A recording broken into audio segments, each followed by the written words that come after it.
Whitney. I appreciate that.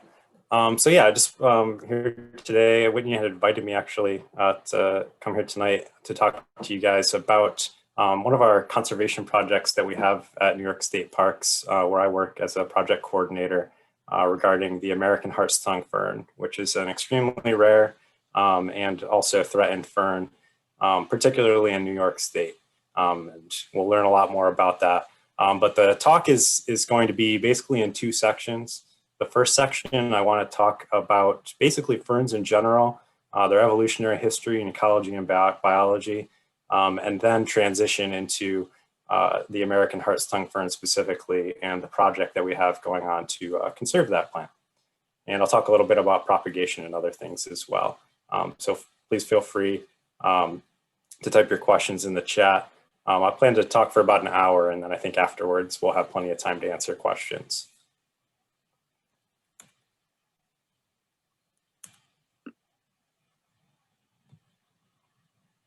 Let's see if I can get this to advance. There we go.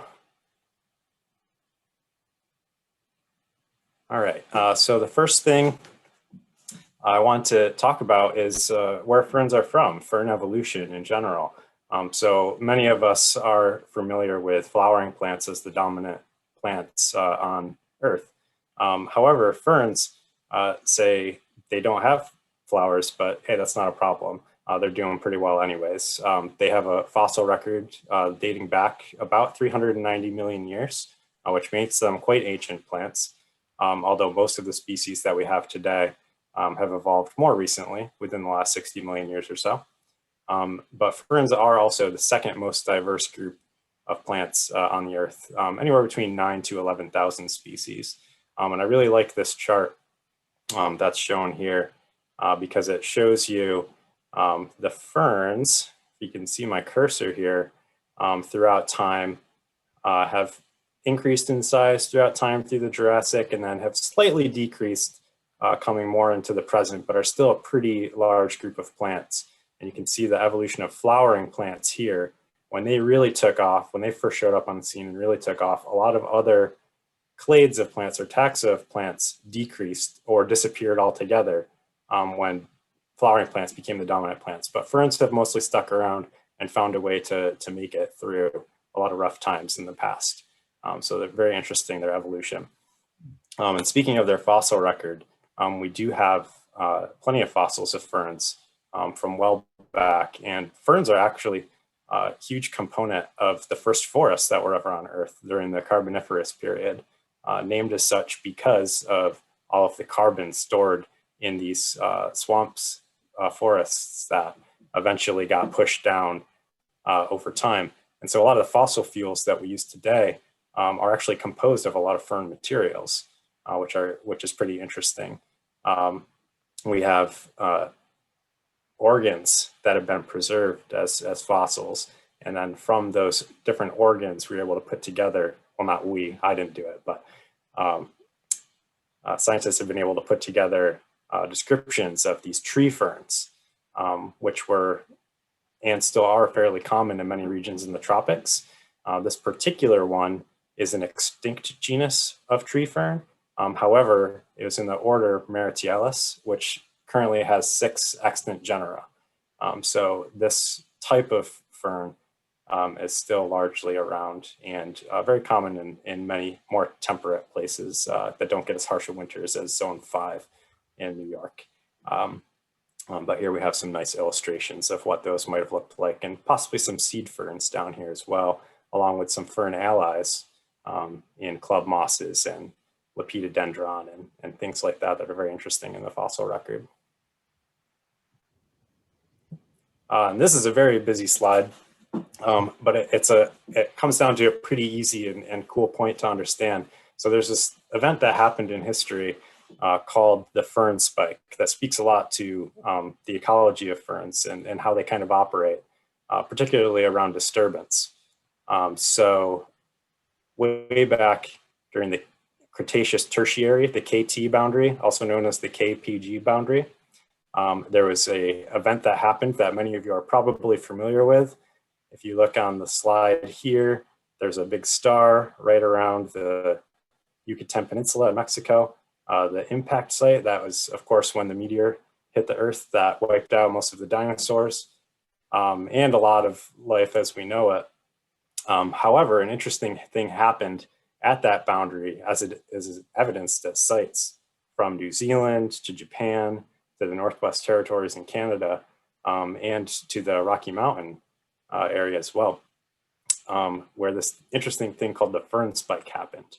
And I'll bring up one of these graphs here a little closer so you can see right at the boundary where the meteor hit, you can see this is a percentage of fern spores or abundance of fern spores compared to the rest of all other plant materials or plant propagules, at least included in this study.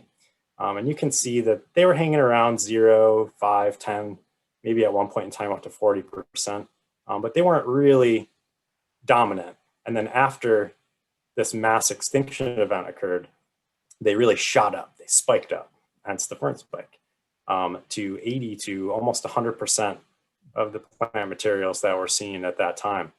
And over time, flowering plants came back and dominated, and the ferns kind of went back to their place in the world. But it really speaks to the ecology of a lot of ferns and how they thrive on disturbance, some species anyways. And you can also see that in the photo that I've placed up here. This is a fern growing on a lava flow in Hawaii. You can see one of the first plants after the lava's flowed through to come back. And we normally associate things like lichens and mosses with being pioneer species, but ferns also in a lot of cases have that ability as well, as is evidenced by the fern spike. Okay, also, so moving on from fern ecology into fern biology. So spores are not unique to ferns. Things like mosses, club mosses, fungi even, all have spores. However, spores are definitely a major part of fern biology, and it's their main sexual reproductive mode is through the spore. So there's some interesting things I'd like to talk about with the spores. First off, I just really love this graphic. This is scanning electron micrograph of some ferns that have been artificially colored just to show detail. But it's a really neat image that's out there, and it's won actually some prizes in science journals for their work on this. It's pretty neat. It shows the diversity of different types of spores and kind of their little appendages that help them fly around in the wind and catch the wind, which is pretty neat.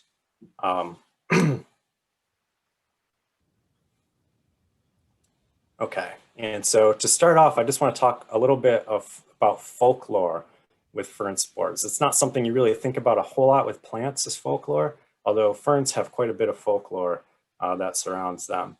And the first thing I will say about the folklore is that we, as human beings, didn't really know that much about ferns and particularly how they reproduced until around 1850. So not that long ago. And before that, there's all sorts of ideas about how ferns reproduced. And one idea in particular that was prevalent during like Shakespearean times was this idea that ferns actually had seeds. We didn't really know about spores for ferns at that time, and that the seeds were invisible. So I just want to read a small section of a book that I have here. It's called A Natural History of Ferns by an author, Robin Moran. It's a really great book if you're interested in learning about ferns and just general things about them, but also includes really neat details about this type of folklore. So I'm just going to read a paragraph from that for you.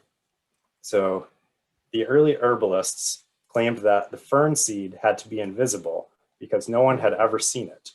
Furthermore, they asserted that it conferred invisibility to the bearer. So meaning if you held the fern seed, that you could be invisible, like Harry Potter or something. Hence, yeah, if you held the fern seed, you walked invisible. They also specified that the seed could only be collected at midnight on St. John's Eve, which is Midsummer Night's Eve, or June 23rd. The exact moment it fell from the plant during the shortest night of the year. You could catch it by stacking 12 pewter plates, not 11, but 12 pewter plates beneath the fern leaf. The seed would fall through the first 11 plates and be stopped by the 12th. if you came up empty-handed, it was because goblins and fairies, roaming freely that one night of the year, had snatched the seed as it fell, much as Puck, Oberon, and other fairies caused mischief, some of it botanical, in Shakespeare's A Midsummer Night's Dream. So that is just one example of an interesting thought on how ferns reproduced, was through an invisible seed that allowed you to also be invisible. I found that story to be quite interesting and fun. And like I said, it wasn't until 1850 that we actually found out that the spore was the main reproductive agent of the fern, a dispersal agent of the fern. So it took us quite a while before we figured that out. Well, the fern spore is also interesting because it helps us study biogeography and also long distance dispersal. So biogeography and ferns are interesting because we can see through long distance dispersal, or we could show that long distance dispersal actually happens through biogeography. So a long time ago, we know that the continents were all together in Pangaea and that they separated over time, and that some plants of one species may have been the same in an area, and then they got separated by oceans over time. However, the way that we know that long distance dispersal is possible with fern spores is because we know that a lot of these species evolved after the division of the continents, the separating of the continents.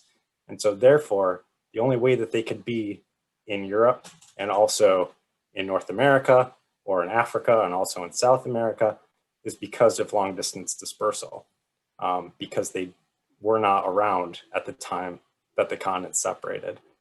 So that's a really interesting thing about fern spores as well. It conveys, or it speaks to their ability to survive really, really terrible things. Like, you have to be way high up in the atmosphere, withstand a lot of horrible UV radiation, winds, desiccation, all that kind of stuff to be able to fly across the world, land somewhere, and then to grow. It really speaks to the kind of coolness, I guess, of the fern spore. It's a pretty interesting thing to look at in general.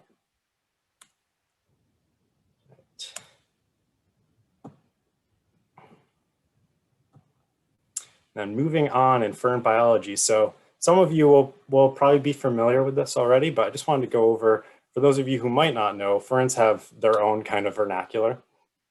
And so when we speak about parts of a fern or what a fern is, we have a certain language that we use. So the leaf of the fern is referred to as the frond.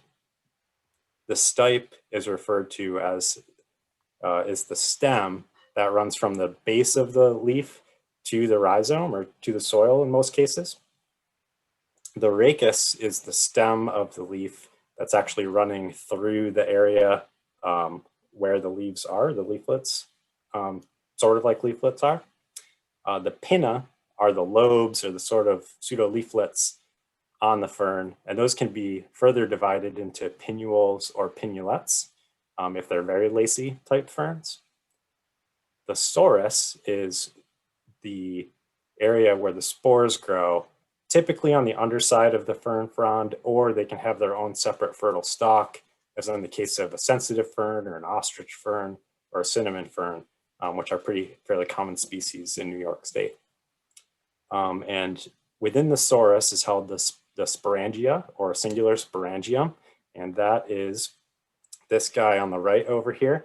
This is a sporangium, and this part here that looks sort of like a mohawk, like he's kind of a cool guy at a rock concert, that is the annulus. And I'll talk a little bit about the annulus in a moment and how spores are dispersed, which is also a pretty interesting thing to look at. And lastly, parts of the fern, we have a rhizome, which is also something common in a lot of flowering plants, which can be clumps or running. There's a variety of different rhizomes out there. And then roots, of course.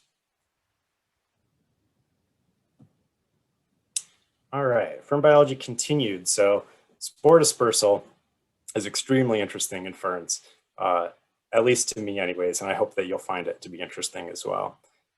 So there's this physical process called cavitation that It's a little bit complicated, so I won't try to explain it, but you could look it up on your own time if you'd so please. But basically, the fern sporangium acts as a catapult. And this image is actually from an article in the journal Science called "The Fern Sporangium, a Unique Catapult." And so in this article, they talk about how spores are dispersed in a very in-depth and interesting way, even though the paper is only a page long. Basically, the event that triggers spore release is going to be water loss. So we know a lot of, not all ferns, but a lot of ferns around this area, excuse me, around this area will tend to release their spores later in the summer when things have dried out a bit. And that is as an event of water loss usually. So what happens in the annulus here, this cool mohawk that comes up, you have lateral walls and you have radial walls.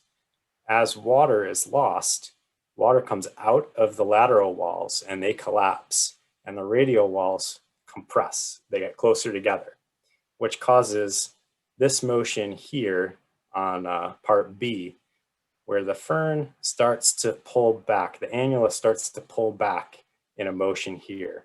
And you can see that happening in time here. Here's 1, 5, 7. Here's 1, 5, 7, where it's all the way pulled back. So this is the tension building in that fern spore, or in the sporangium, excuse me. Then, all of a sudden, cavitation occurs. So that is the catapulting mechanism. You can see where it goes from 1 to 7 relatively slowly. It goes from 8 to 10, boom, in a millisecond, like no time at all. And this thing just catapults the spores out. And the G-forces are actually incredible. The G-force that it takes to eject the fern spores, or that the sporangia uses, is 10 to the 5. So it's 100,000 Gs to eject fern spores. Just to give you an example, I've got a list here of a few different G-forces. So 1 G is standing on the earth at sea level. That's the standard for a G-force, just standing on the beach somewhere.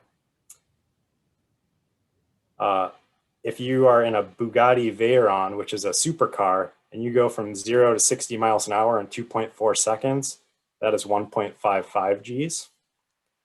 Scrolling through, if you were in Apollo 16 on reentry to the Earth, that is 7.19 Gs. Getting further up, if you're a piston in a Formula One engine, so the actual engine, the piston, you are 8,600 Gs. And getting closer to what we're at, you would basically have to be in a centrifuge spinning at 60,000 RPM in order to get to the G-forces that we're talking about here, or even to get close to that. As a human being, you would die at 50 Gs, more or less. So 100,000 Gs is just an incredible amount of G-forces that this thing produces. And to sum it up, as they do in the paper, basically they say a dozen cells placed in a row can fulfill all the functions of a medieval catapult, including the motive force for charging the catapult. So that's the tension building, the water cohesion, the energy storage in the annulus wall, the triggering mechanism, which is that cavitation, that physical process that's kind of complicated, and the returning motion or arrest or poor elastic behavior of the annulus wall. And then what that refers to basically is, in order to throw the spores, you have to throw and stop. You can't just keep throwing, or otherwise you just throw it into yourself. So catapults will have an arm that'll stop them, but ferns actually have the ability just to stop themselves. It's pretty cool. I have a video that I would like to show, and hopefully it works for everyone. It's only 30 seconds. If it doesn't work, I can share it later.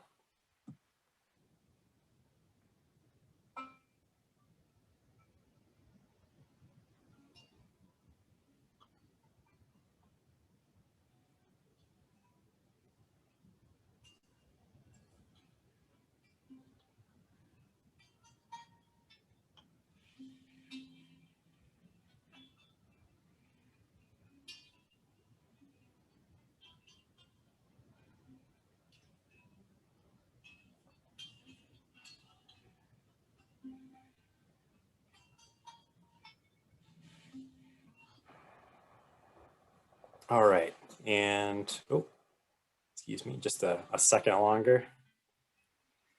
So you can see the process there of the ferns being thrown, or the spores being thrown. And you can also see that the spores only go 100 Gs only gets you about 2 or 3 inches away from the fern. So most of the spores do end up dropping near the fern, although some of them are brought up into the winds and blown away, which is ultimately their goal, is to try and get them up into a wind stream and taken away somewhere. Okay, so continuing with the fern biology. So once you have your spore dispersed, obviously something needs to happen for you to grow from there. So most ferns are what's referred to as homosporous, or meaning they have one type of spore. And then that spore can either, it will grow into a gametophyte. So a gametophyte is a structure about the size of your pinky nail at maturity for most ferns that can either be male, female, or bisexual, have both male and female parts on it. And the way that the sex is determined is very complicated actually in ferns, similar to spore dispersal being fairly complicated. The sex determination pathways are also. So we have this fairly complicated sequence of events here where we have a spore, it germinates into the gametophyte. And I should also note, for those that don't know, the gametophyte is an independent generation in the fern that is separate from the parent plant. So the spore lands on the ground, or you put it in a petri dish or wherever you're growing it, it grows as its own independent structure, not dependent on the parent plant, which is different from flowering plants. And it eventually matures and then has the egg and the sperm, or two of them are needed to have the egg and the sperm in order to produce a new fern for fertilization. We'll go through that in a few slides. But this is just an interesting thing where, so you have your spore, it germinates, it produces the gametophyte. In this particular case, this gametophyte is female only. So it has archegonia, which is where the egg is held. And then this gametophyte, this happens in a lot of ferns, they produce a pheromone called antheridiagen.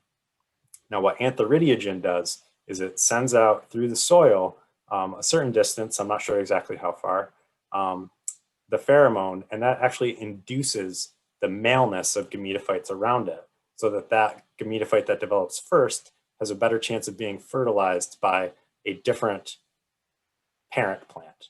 So it's basically a sort of interesting way to improve genetic diversity.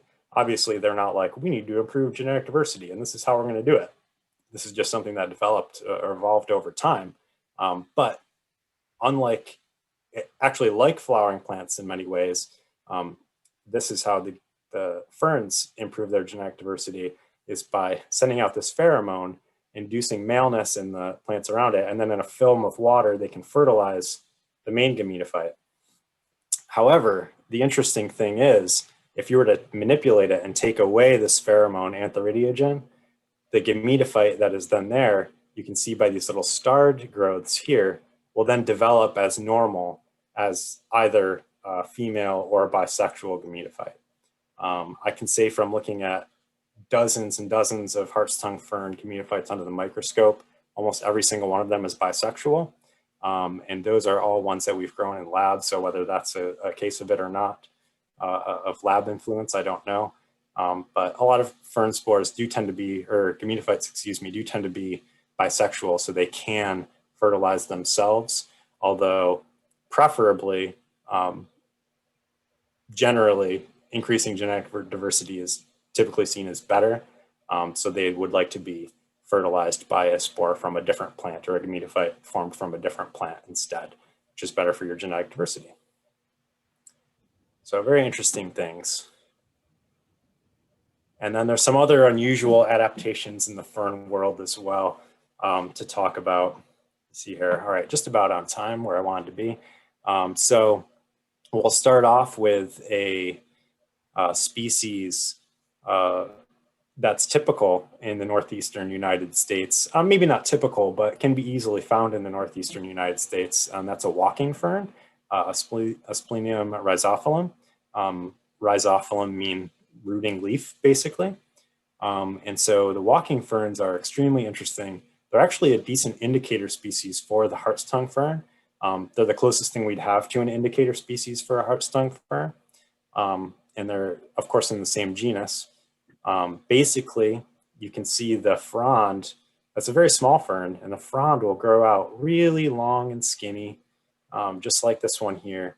And then it will actually reroot itself directly into a substrate, which is usually a moss-covered rock, and actually grow a new fern from that rooted frond. Hence, walking fern. They walk from point to point to point. And I've actually grown these in my terrarium. You can grow them fairly easily if you know how to do it. And they're a very interesting plant to have around. Another interesting adaptation with ferns is this mutualistic or symbiotic relationship that some ferns have with other organisms. And in this case, I've chosen to highlight the potato ferns. And the species is Solenopterus brunei. Basically what they do, they're an epiphytic fern. So they grow in trees, mostly in the tropics in Central America, places like that. And they actually produce in their rhizomes cavities where ants can nest their young. You can see in the photo here in the middle, in the top.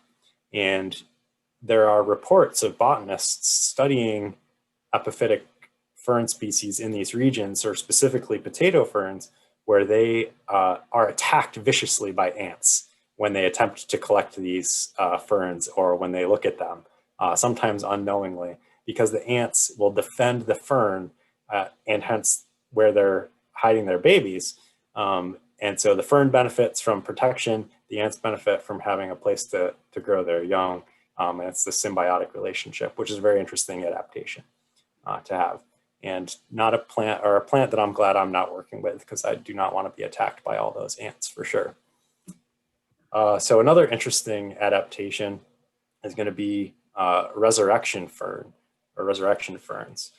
So this is not something that you'll find around New York State, but it is a very interesting plant. You can see in the photo here, there's lots of odd scales on the plant. There's the sori, where the spores are produced, but there's also these scales on the plant, and that helps to regulate actually less water loss and more water intake, because this particular species can actually lose up to 97% of its water. 97% of its water, where most plants would die around 10% of loss of water. They can lose 97% of their water and still survive. And the mechanism that helps them to do that is uptake of water through these scales. It's a very interesting topic to look into. I won't go too far into depth in it, but then we'll go from resurrection ferns, which can dry out quite a bit, to water ferns, which of course like to be wet.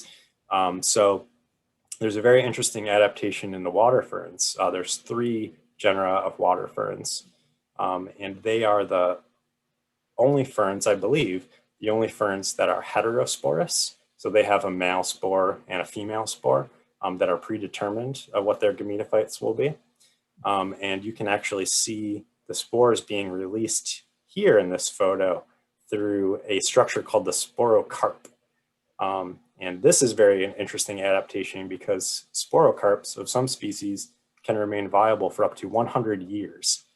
So if you think about that, back in 1921, there was a fern somewhere, and I'm not exactly sure the native range of these, but there's a fern somewhere back in 1921 that produced a sporocarp whose spores are still viable today, which is pretty interesting to think about, and that's very cool adaptation.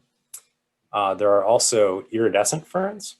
Of course, we do not have any iridescent ferns around here, although the mechanism by which they're iridescent is also very interesting. So it's not actually a pigment or a color that they produce that makes them iridescent. However, it's a very interesting layering of their cuticle, which blocks sunlight and makes a refraction of light. So when the light bounces off and refracts back to your eye, it actually makes it look this blue color. So it's almost like a cool paint job on a car, where as it goes by, you can see it change as it goes. So as you were to look at the frond, it would kind of change based on how it's hitting your eye. So that's an interesting adaptation as well.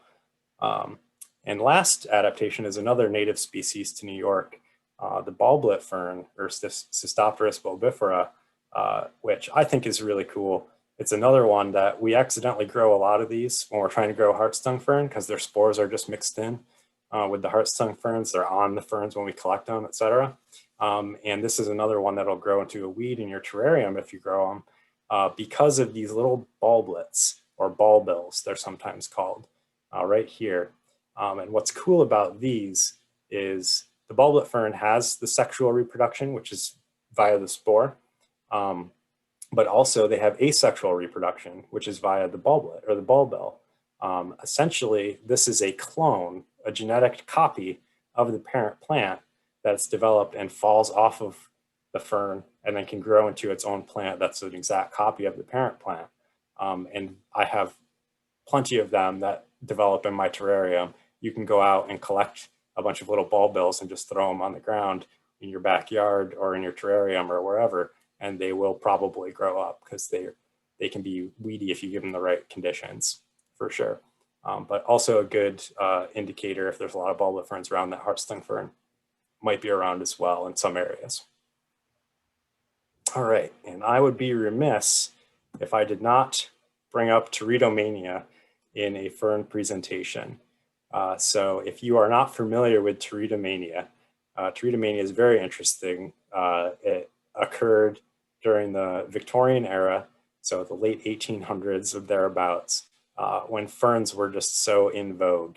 So this is our like ferns in culture moment, where we have all sorts of terrariums and carrying cases for bringing ferns back from the tropics and things, ferns being sold on the market, collected, artwork being made about them, furniture with fern inspiration, etc.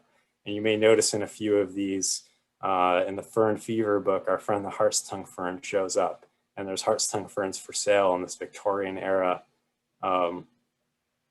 listing for different species that you can buy. So it's a very interesting thing to look up. I'm a member of several Facebook groups that might argue that Teredomania is still around for people that are fern nerds. And so this is just a kind of a cool cultural thing regarding ferns, probably the most cultural thing I could think of regarding ferns in this, but I'd be interested if anyone else has any interesting additions to ferns and culture. I'd be very interested in hearing it. All right, so with that, I would like to move on to the hartstongue fern, which is the main subject here, and a big focus of my work with New York State Parks, and previously my research with SUNY ESF. So the American hartstongue fern, that's a Splenium scolopendrium variety americanum. It's a bit of a mouthful. Also known as American hartstongue fern, or AHTF, as I will probably say for the remainder of this presentation. There's also a European variety that's Vars scolopendrium that is more common and widespread kind of throughout like the UK and the Netherlands and throughout Europe. Whereas the North American variety that we have here is far more rare and is also threatened, as we'll talk about. So the American hartstongue fern is a wintergreen species, which means that like a Christmas fern or similar fern species, it stays green all winter long. And then only the following year, or maybe even the year after that, will the fronds begin to decay. Although new fronds do come up every year, as you can see in this photo that I've taken of new fronds, usually around late May is when you'll see them around this stage. And it is a very beautiful sight indeed. Very unique looking plant, almost looks like a tropical plant. And there are some actually in Mexico, but they are in confirmed variety. It could be American Hart's-tongue fern, there could be something different. Generally, the Hart's-tongue fern tends to grow in pretty isolated populations. They're not something you see dotted one here, one there on the landscape. There tend to be a clump of them here, and then you don't see any of them until you come upon a suitable habitat for them again, and then there's another clump of them. So they're here, they're here, they're here, but they're not anywhere in between usually. So it's kind of an interesting patchy type of growth that they exhibit for their populations, and we'll talk about that. The main reason is because they're habitat specialists. They have, especially in New York State, a very certain type of habitat that they like, and we'll discuss that a little further. But the main thing throughout the range in North America is an association with limestone or a calcareous bedrock, a calcium-rich bedrock, or calcium-rich substrate. That's the main thing that's common throughout their whole range where they grow, is this calcium. And another thing that I have found in my studies of the Hart's-tongue fern is that they have been described as, quote, recalcitrant in cultivation. That's from William Kalina in a book called Native Ferns, Moss, and Grasses. And of course, when my advisor in grad school came to me and was like, hey, we'd like to grow these plants.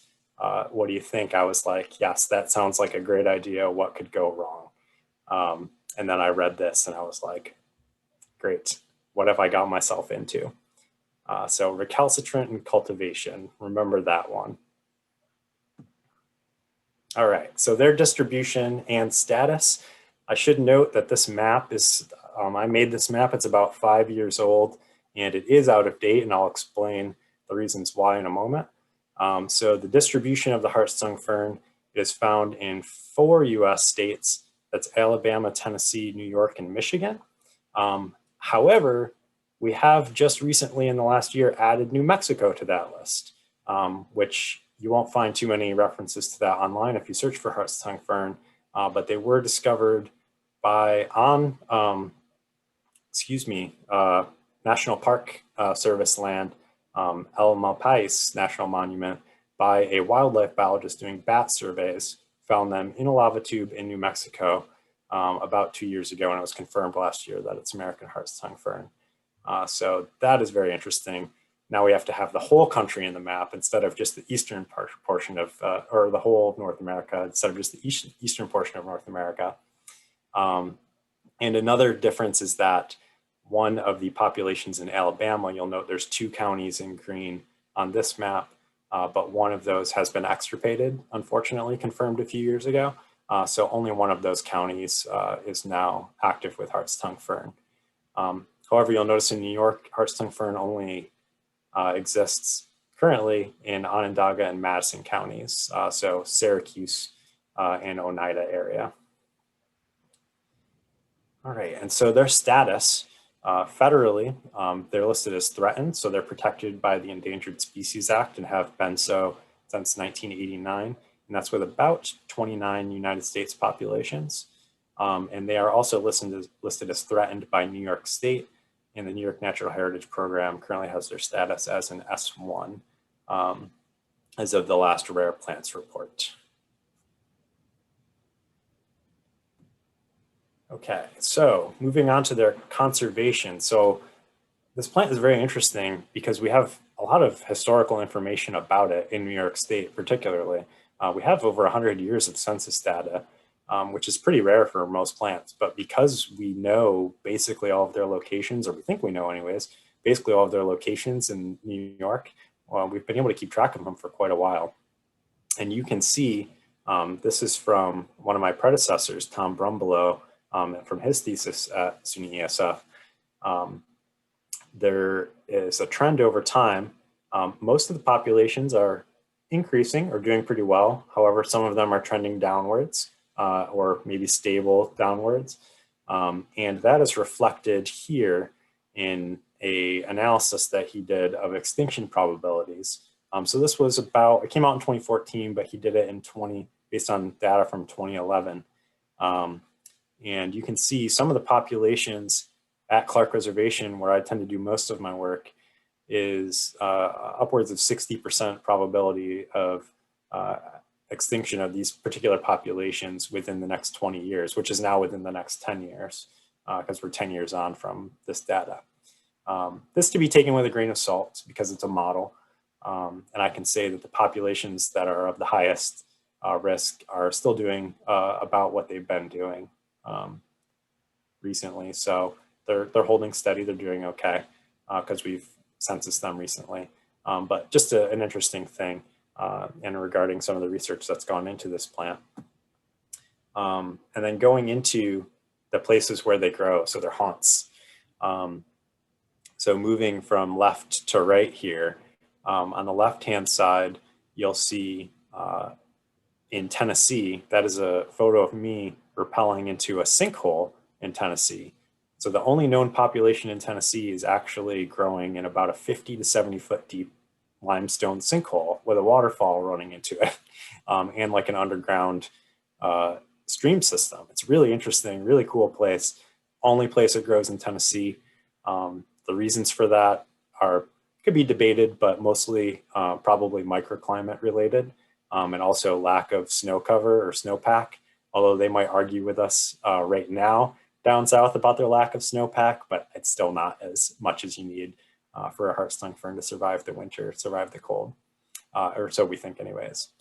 And then moving across from that, the larger photo in the middle, that is one of the nice looking populations here in New York at Clark Reservation State Park. The top right-hand side, that is the newest discovered population in New Mexico. You can see that is in a lava tube, so basically a cave. So that's volcanic rock, not limestone, although it's thought that there's a calcium source from the crust over the lava tube. I don't have a knowledge of this personally, but calcium dripping in to the lava tube, which can then be provided to the ferns to grow. And you can see they're pretty much the only thing growing there, which is why it caught the eye of this bat biologist, because nothing really grows down there. So it's, who knows how many little holes in the earth Hart-stung ferns are growing in now, but this is one that has been found. And then we move to the bottom right. It is a very typical habitat in New York State for Hart-stung fern. You've got about a 10 to 20 foot limestone outcropping here, and then talus below it. So that's basically just loose rock and built up materials, plant materials at about a 60-degree slope. And then just one photo here at the bottom in the center. This is actually a photo of the Jamesville Quarry, close to where I work, where at one point in time, as recently as the 1930s, there was reportedly the largest Hart-stung fern population in New York State growing here. There was lots of efforts to try and save them, but unfortunately they ended up being quarried. And this is kind of the result.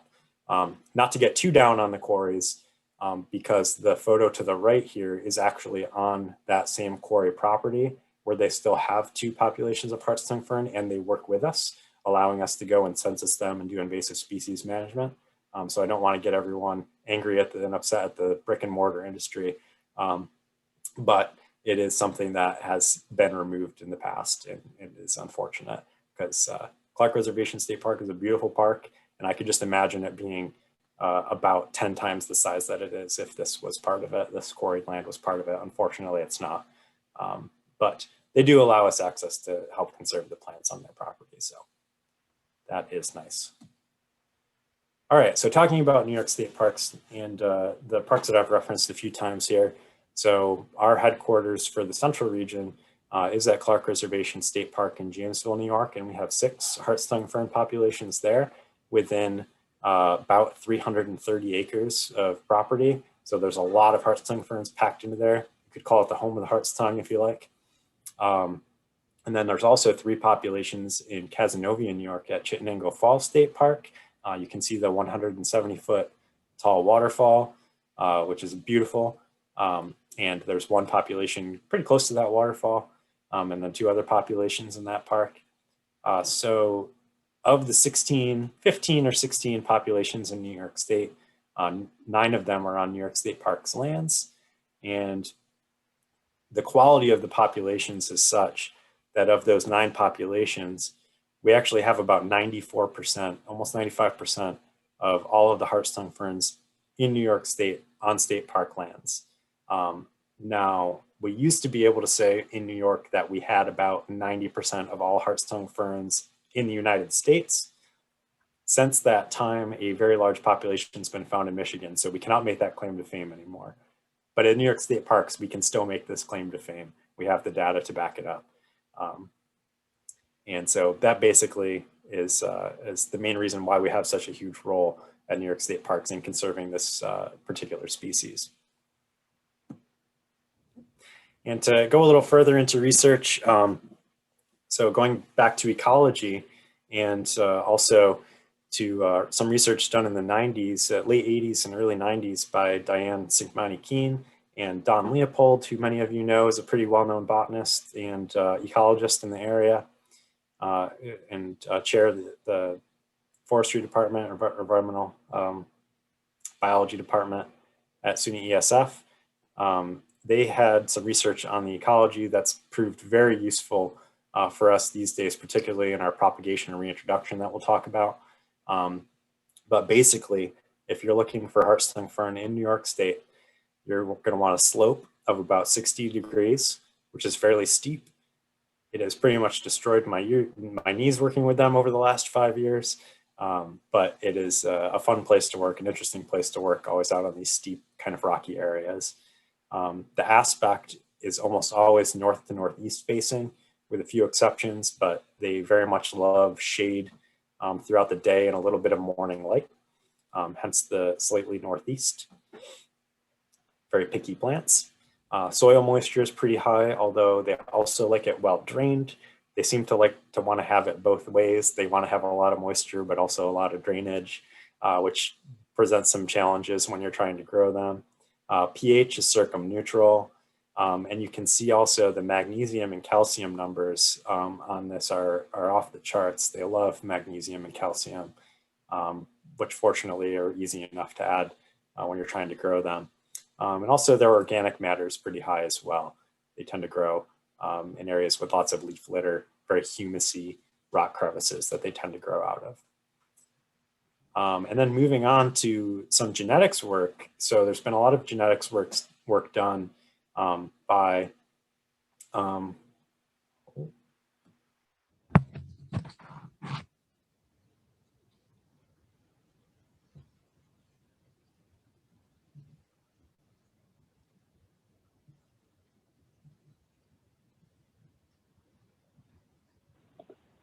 Mike, did we lose you?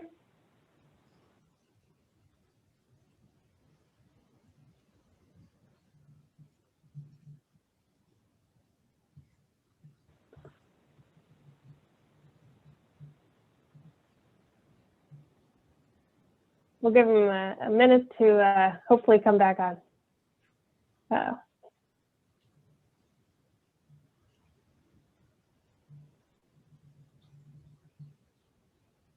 Can everyone see and hear me? Yes, you're back. Yes. Okay, sorry. I'm on my work network working from home, and it tried to kick me off because my session was too long. So it made me sign in the New York State segment. So I apologize about that. I'll get right back to it. Good to have you. Yeah, thanks.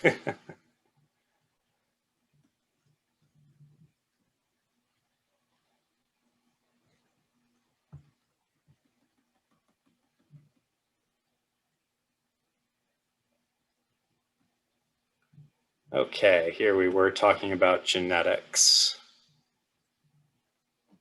All right. So, there we go. Talking about genetics. So the interesting thing here regarding genetics, I'll take a moment to describe what's happening here. So this was work done by one of my office mates at ESF, Josh Weber Townsend. This is from his thesis. Along the top here, we have populations of Hart's tongue ferns that he genetically analyzed. You can see all the ones that are in blue here are from New York, and the ones in orange here are from Michigan and Canada, and we'll ignore Tennessee and Alabama. But also there was a non-native Hart's tongue fern, so a commercially available Hart's tongue fern that was included in this as well. And basically what this is showing is that the New York populations tend to group together as New York populations as more related to each other. The Michigan and Canadian populations tend to lump together as more related to each other. But you'll notice this interesting thing with the non-native hart's tongue fern. These were bought on eBay, and they're typically European hart's tongue fern.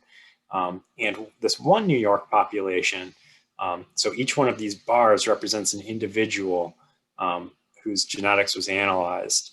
And you can see this particular population has individuals that are, some are almost 50-50 American and European hart's tongue fern genetics. Some are a little more American, some are a little more European.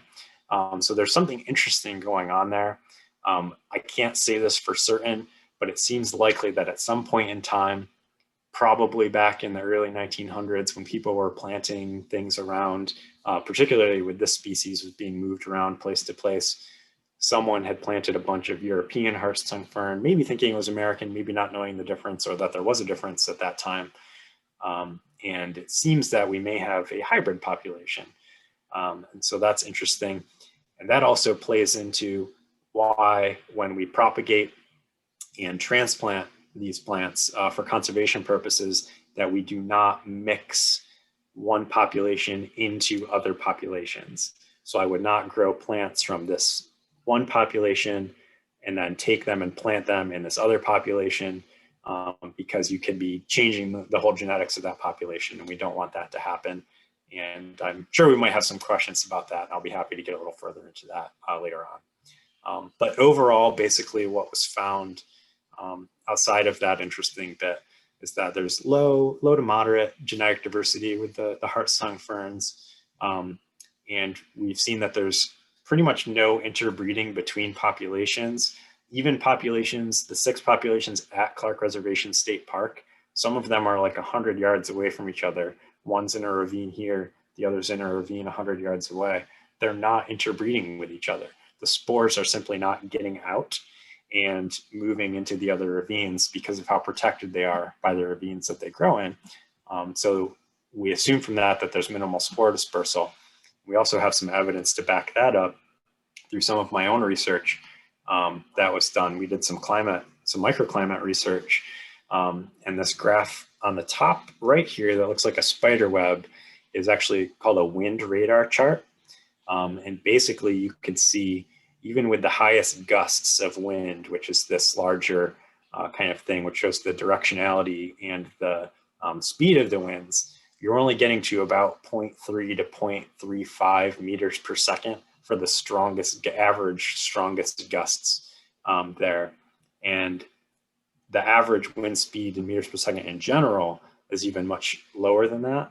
And to compare that to something like Syracuse Hancock International Airport, we're talking an order of magnitude difference between the wind speeds recorded at the airport and the wind speeds recorded from our measuring sensors within the hart's tongue fern habitat during the same period of time. We're talking, we've got less than 1 meter per second on average here, or 0.1, and they've got about 10 meters per second on average there at the airport. So it's a very low wind environment, and it's easy to see why they're not getting out of those habitats and spreading themselves around a whole lot. So maybe not as much long distance dispersal for the hart's tongue fern, at least in New York State. Although you never know, a good gust could bring a bunch of spores around places. So another interesting thing, I love this photo on the left-hand side. This is of one of the places where we actually transplanted hart's tongue ferns that I'll talk a little more about later. But I think this demonstrates really well the idea of what I'm talking about microclimate, what I mean. You can see this photo was taken in December a few years ago, and you can see at the bottom of this ravine, or this is actually a plunge basin, so there was a waterfall here during the last glacial melt that carved out this basin. It's about 150 feet deep at the bottom to the top, and you can see how much cooler the air temperatures are at the bottom just based on the melt of the snow and the sun hitting it, etc. So when we talk about microclimate, we're talking about things that specific for the hart's tongue fern, where research has shown from Tom Brumbelow here that if you were to go up to the top of this basin and take the temperature, and then as you walk down, basically it gets cooler as you walk down, and significantly so from outside of the basin to inside of the basin, which is where the harsh tongue ferns like to grow. So humidity is a similar type of trend where it's not as humid up top and more humid down in the basins. Kind of goes without saying, maybe a little bit, but also these basins and ravines provide such a protection where the differences between your minimum temperature and your highest maximum temperature are not as wide in the ravines as they are outside of it. So the harsh tongue ferns experience less fluctuation in temperature, and it's thought that they like that as well, a smaller range of temperature, as well as this particular microclimate, cooler air temperatures and higher humidity. Sounds like a fern to me.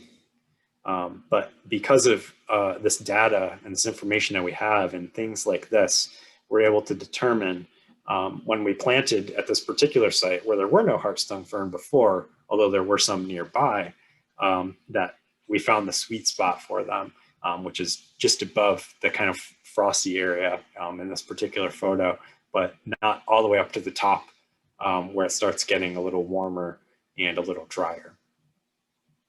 So we found the sweet spot. Okay, and to go over the life cycle a little bit, so the harsh tongue ferns, I might need to speed up a little bit. So the harsh tongue fern is not atypical of any fern life cycle. Basically, you have a mature plant, the spores fall off of it. And I should note that this is all from lab work that we've done, so it could be a little bit different in nature. But within about a week or two, you have something that you can still see the spore wall on the side here, but it's only about 5 cells long, and there's one little rhizome coming off of it. This is at about 400x magnification. Excuse me. So it's a very slow process for that. In about 1 month to a month and a half, you have small gametophytes. And for reference, here's a sporangium head with the annulus next to it. But they are at this point just becoming visible to the unaided eye. In about 2.5 to 3 months, you have a mature gametophyte. So 3 months before you even have something that's mature in terms of the gametophyte. And then preferably you have 2 of them so they can cross-fertilize. One of them will be contributing the sperm, and this is a micrograph of antheridium. All of these photos I took myself, I should say, also. So that's the sperm right in the middle there. And then the female will have the archegonium, or this is where the egg is held. And then in a film of water, which most ferns require to reproduce, the sperm will fertilize the egg. At that point, you get a small fern, a very small fern right here that will pop up called the sporling. And that takes about 3 to 4 months and can take longer depending on the conditions and the species that you're working with. Could be shorter also. But for harsh tongue fern, we normally find 3 to 4 months is about when we start seeing these show up. Have had it take about 6 months before. And then before this turns into a mature plant, it could be at least 2 years, if not longer. One of the interesting things about harsh tongue ferns is we don't exactly know how long they live, which is kind of strange. There's so much information on them that we don't know that, but we suspect it's between 30 and 50 years. And, so it's kind of a slower growing, longer lived type of species like a lot of perennials are. So that's the life cycle. And of course, there's part of my research at ESF and what we've continued to do here at New York State Parks is propagation and reintroduction of the harsh tongue fern in order to help recover the species as advised by their management plan by the federal government. And so we've taken that up. So originally work performed by Dr. Danny Fernando at SUNY ESF, my former advisor, and we were doing it in a research capacity there. And now we've kind of moved it from a research capacity to more of a practitioner phase here at New York State Parks. And we do that in conjunction with the Plant Materials Program, now known as the Plant Materials Center, which is at Sonnenberg Gardens and Mansions State Historic Park in Canandaigua, New York. There's an interesting connection here. So you'll notice the portrait of the woman on the slide, Mary Clark Thompson.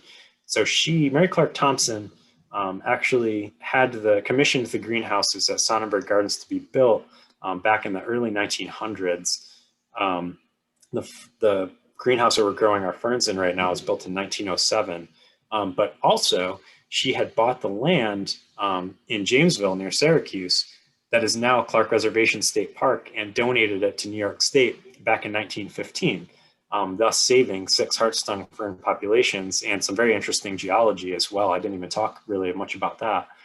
And so it's very fitting that she was saved the Hart-stung ferns in their main home in New York State, but then also built the greenhouses where we are now growing them in order to place them back out into the environment in areas as well. So it's this very interesting historical connection.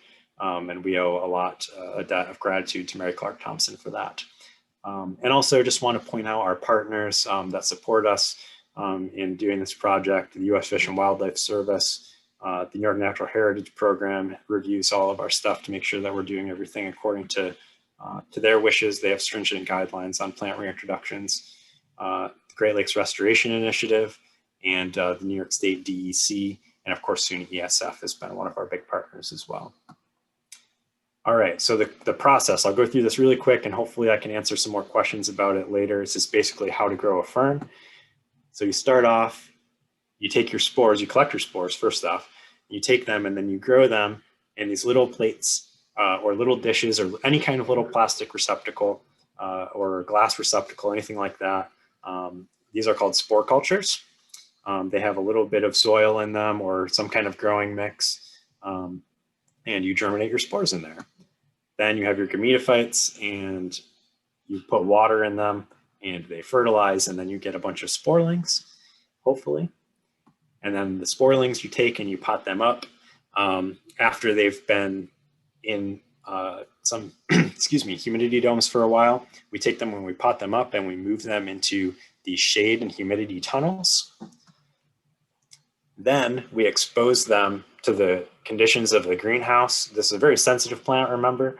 So it's a very slow process of getting them weaned away from super high humidity and into a more normal range. We're currently at this process at this part at Sonnenberg Gardens at the Plant Materials Center. Right here, this is a current photo of the ferns there. Then we would move them outside to harden them off, as gardeners would say. And then hopefully we plant them and they develop into these gorgeous plants that we have out in the field, like some of the ones that we originally planted out in 2015 have turned into.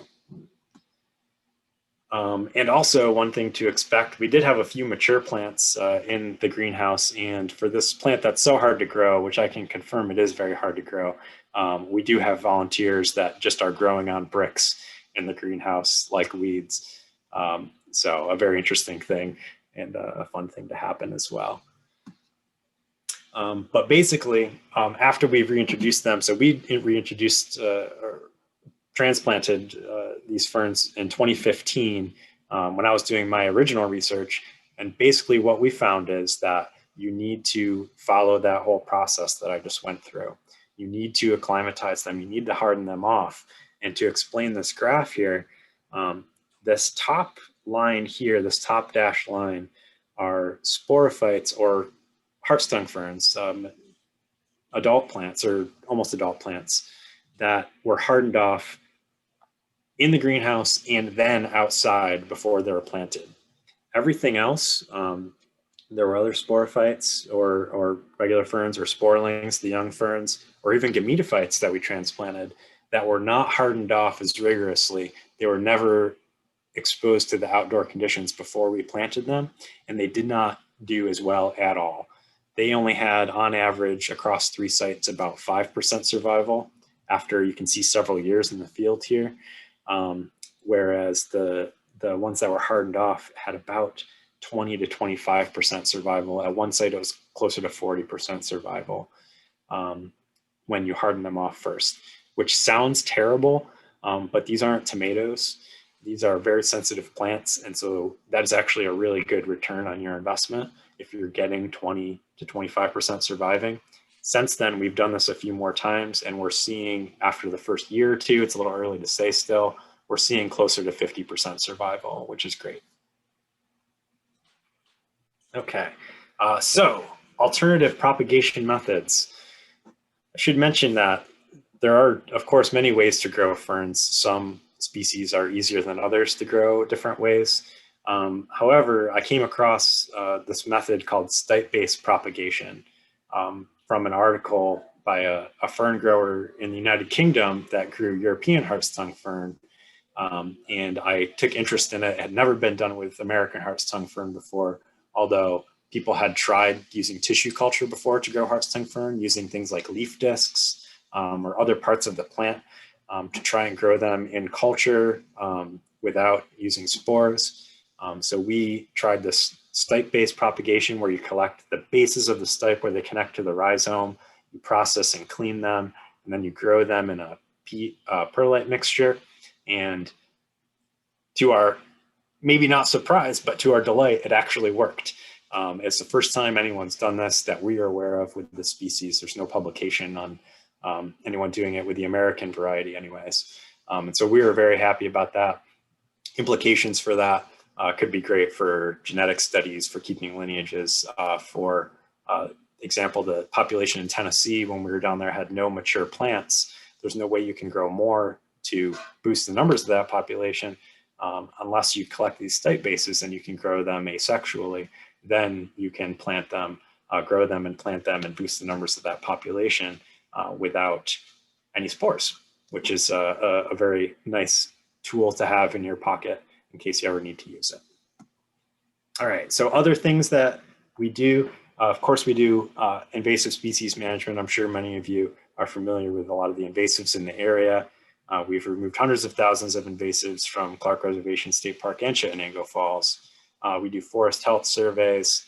I should mention before I move on to that, this is all, of course, the dreaded pale swallowwort, which is a huge problem throughout the Finger Lakes, of course, and in central New York as well. And we have these growing throughout Clark Reservation. And this is actually within about a football field's length of a hart's tongue fern population. So we do a lot of management of these in the park as well. We do forest health surveys, looking at hemlock, woolly adelgid, emerald ash borer, and things like that. And also we census the wild populations. Of course, it's not all about propagation and reintroduction. In fact, most of our efforts go toward conserving the wild populations. That's the main thing you should always do in conservation, is focusing on that. And then propagation and reintroduction is supplementary to those. And I can happy to report that of the 9 or so populations that we've censused in the last couple of years, that those populations are all stable or increasing since 2011 to 2012. Related research, I should certainly mention that we're doing, unfortunately, we do have some Asian jumping worms growing at Clark living at Clark Reservation as well, and in one of the hart's tongue fern populations. So we're curious about how that might affect them. And so the New York State Parks has partnered with your very own Audrey Bowe of Cornell University, who truthfully does most of the work for it, and Andrea Davalos at SUNY Cortland. And we started doing Asian jumping worm research and how they might impact the hart's tongue ferns, which is great. And also you can visit the ferns. I'm legally not allowed to tell you where the ferns particularly are growing because they're protected federally and stately. However, we did create a small Victorian Teredomania style terrarium at our Friends of Clark Reservation State Park Nature Center in Jamesville, New York, and you can see it there. And also you can see in the background of this photo, this great native garden that they've got and maintained very well there as well. So I'd highly recommend getting out to Clark Reservation and checking out the Nature Center. Hopefully it'll be a little better to do this year than last year, we'll see. But you could definitely at least check out the native garden outside and maybe peek through the window. And I should also mention that all of the stuff that we do in New York State parks, particularly the propagation and reintroduction and the invasive species management, is all done by a massive team of people. Every year I have 5, sometimes up to 9 stewards helping us on the project. They're mostly from local colleges and universities as part of the FORCES program. That's the Friends of Recreation, Conservation and Environmental Stewardship through New York State Parks. And those are ESF students, Lemoyne, SUNY Cortland, Onondaga Community College, et cetera, all helping us out on the project. And we help them to develop professionally as a result. So big thanks to the Fern crew and also to my supervisor in the middle photo here, Tom Hughes, who is kind of the big boss of all the FORCES program and helps all of this happen as well. He lets me play with the ferns as much as I like. So thanks, Tom. And lastly, it may seem a long ways away, but we are coming up on fiddlehead season. And so I just wanted to point out a few of the edible fiddleheads that could be available to you this coming spring. So edible local varieties include lady fern, ostrich fern, and bracken fern. However, note that I have put a star next to the bracken fern. There's a chapter in the book that I read the excerpt from earlier called Bracken the Poisoner. So please carefully research anything before you decide to cook it and eat it. And also you can find drinkable ferns. I'm not paid by this brewery to tell you this, but I would recommend Fiddlehead Brewing Company as both interesting as a plant person and also a good beer. And as a warning, please, I am not responsible for your foraging, cooking, or alcoholic beverage choices, so be safe and research the things that you do beforehand, or leave it to the professionals to do for you. Fiddleheads are actually a tasty, asparagus-y type of treat. And that is all that I have for the presentation. So I guess I'll stop now. I went a little beyond what I wanted to. And I have plenty of time to answer questions then.